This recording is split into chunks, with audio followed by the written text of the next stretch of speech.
what you saw on both sides tonight. I thought the starting pitching was solid again. Stubbs was there. You've talked about Crotchfield and what he did to come in and really change the tone of that one when it was starting to maybe slip a little bit. And then you got timely hits. I thought some clutch two-out hits for your guys tonight. No doubt, Pyne, Pyne, Drew. There was just a multitude of them, and we said it in the pregame. Barry and I talked about it. That was just going to be the key because, I don't know. I guess what we have. We did have 4 walks, which they don't walk a lot of people. But I just thought we did a good job of being disciplined. Even at times when we didn't walk, we saw pitches that was going to give us an opportunity to have a good at bat. But our older guys were really good. We played heady baseball. We took some HBPs. We did the things that are needed to be good. Played clean defense, and that's how you win in a game 1. We talk about good approaches at the plate and taking advantage when the opportunity is there. To me, a key moment was when Darnell kind of frustrated Richter when he took a couple of pitches just off the plate and then got the hit. And it looked like he was a little different, and your approach was to really attack at that point. I thought Darnell was really good again. He hit some balls hard. He took good swings. It just looked like he was seeing it well. You can always tell, especially on the side. I know it might be a little tougher, like upstairs for you guys, like the TV, shot, but it looks like his head's staying quiet and the swing's really flat right now. And I think you're seeing that by the impact that he's been getting. I know there was not a home run tonight, but just the way it's coming off pretty hot. What did you see from Crotchfield that made him so effective tonight? Well, he's been so close, and I thought the fastball, and I'll have to see on video, I could certainly be wrong, but I thought the fastball, of course, had great carry and velocity, but I just thought he executed it. He snapped off a good breaking ball. We've been talking, can't throw that thing 74 to 76. That ain't going to work. But he threw the 179 after the lift fastball, which was great. Jimmy did an awesome job of smothering that as well. But he's been present. He's been right there. And sometimes it's just you got to wait for when it's time for your outing to finish the way you want, right? We all want things. Doesn't always happen that way. And he certainly earned that very well, and that was huge for us to only have to use Alonso there in the last inning. And the reality is all those guys, and Cooper Ellingworth, I spoke of him on our TV thing before. Coop's been so good. He got squeezed on a couple. He was a tad off. Like, both things can be true.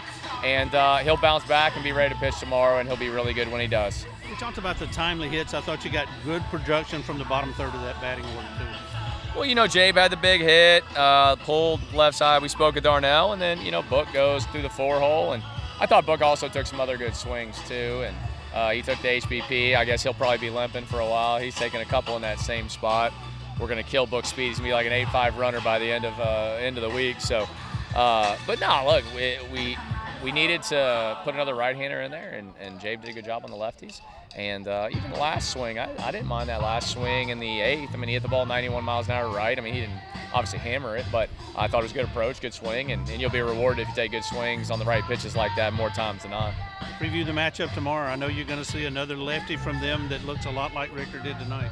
It'll be fairly similar, so we have to just come ready, and I think that the biggest thing is you don't have this very much here at home, but you have that double kind of nighttime thing. And aside from going to class and doing what you need to do, if you're someone that's seeing Amber, you need to get some rest. You need to make sure you're not sitting around at noon acting like the game's about to start. That's not a conducive headspace for playing good baseball. So need to expand the day out, and I think our guys will. And if they do that, they'll be ready to play at 6:05 tomorrow night. Look forward to it, Coach. See you tomorrow. Absolutely. Great seeing you guys. Talk about this game, boy. You got the big hit earlier. We're seeing the ball very well out there tonight. This offense got some runs against a good pitching staff over there. Yeah, we've prepared well, and we've been working hard just to kind of, not necessarily hit the ball better, but work together better as an offense. And I feel like we're really coming together. And I'm just up there trying to get us rolling. Let's talk about the approach against the lefty. He's pretty crafty, and he was throwing some good things early. But you got to him in the third, and it looks like the swings just followed one after another there. Yeah, when a lefty's sinking a ball like that, you just got to be mature. And as a righty, you got to look opposite field and just try to get underneath that ball and hit it on a line. And you do that enough times in a row, you're going to score some runs. Talk about where this offense is right now. You guys have stayed connected when you scuffled at times, but it looks like you're starting to come around up and down the lineup. Absolutely, and that's the big thing. You know, we've got some guys that are, you know, we weren't worried about, but they're starting to get rolling, like Sean Darnell seeing the ball really well. And, you know, I said it a couple of weeks ago, you know, once we figure that out and we start piecing together 1 through 9, we're going to be a special offense. Talk about playing defense behind Stubbs with what he's doing nowadays. Man, he's incredible. And as an infielder, you know, his ground ball rate, I would have to guess on the season, it's probably 60%. And so it's important to always be locked in as an infielder. You know, you're going to get weak contact, and you just got to make the plays behind him. Talk about what it's going to take tomorrow. Now you want to continue to stack these wins. Big win tonight, get a chance to take the series tomorrow. Well, that means get to bed, get here and get some early work in and get the series won tomorrow. We'll go enjoy it while you can, and Yes, we'll sir. look forward to seeing you tomorrow. Yes, Thanks, sir. bud. Thank you. Keep it here and talk to the starter now. Stubbs, man. Another good outing for you, man. Talk about how it was feeling out there on the hill against a good hitting ball club.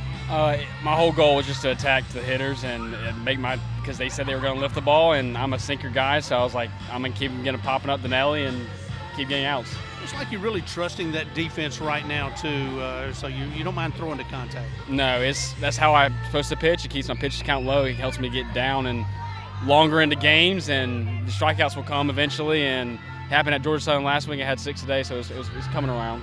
I thought key for you, too, is when Arkansas State got some runs, when your offense got you some runs, you go out there and shut them down. In the next inning, you did that twice. That's the goal. You know, you pitch to a lead, so if you get a run, you want the momentum to be in your dugout, not there. So if we score runs and then I go out there and do my job and not give up a run, the momentum's all on us. I was just talking to Josh about this offense. It looks like they're really starting to find some confidence.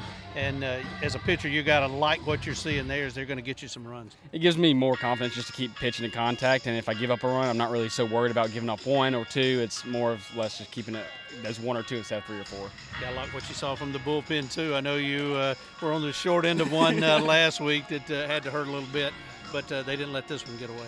Yeah, it's a good feeling to see our bullpen back to pitch, getting contact, getting outs, and it's a good feeling to keep getting outs, letting the bullpen. Congratulations on your effort. Go enjoy this one.